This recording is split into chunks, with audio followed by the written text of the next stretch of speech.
As AI is making it quicker and faster to produce code, that doesn't diminish the need for really good decisions around what are we building. So the role of product in this world is even more important than it was before. We've currently got 13 products focused very much on Nordic hospitality and travel, and I'm responsible for an R&D team of around 180 people. Before airfocus, we had multiple product management tools. Each team was responsible for their own roadmap. That wasn't sustainable for the long term because the importance of aligning that work has become much more important.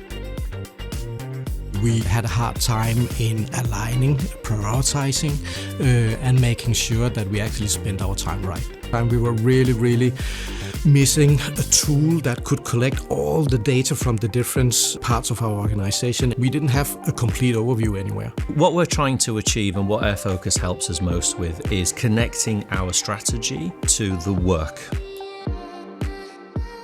AI is incredibly important to us. We're rolling out AI agents organizationally and internally. To have something like an MCP on top of airfocus is game-changing because it means that we can now build in planning, reporting agents, opening up that surface area for anybody to query all of that volume of information and data that's in airfocus. Anybody in the company now can ask really simple natural language questions without having to take time away from one of our product managers. The data is there.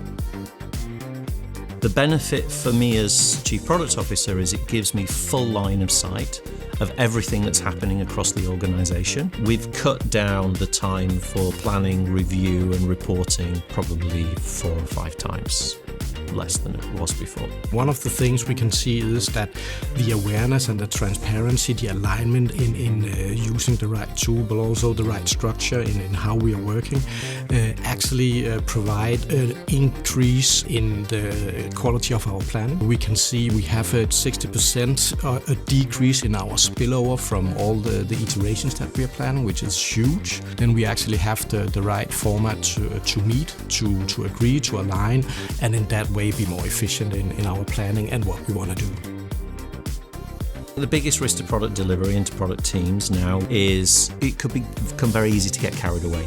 Like we can build a product really quickly and that's great, but we shouldn't forget who we're building it for and what their needs are. It doesn't diminish the need to make sure that that thinking is still applied before any code is cut, whether it's by an AI or by an engineer.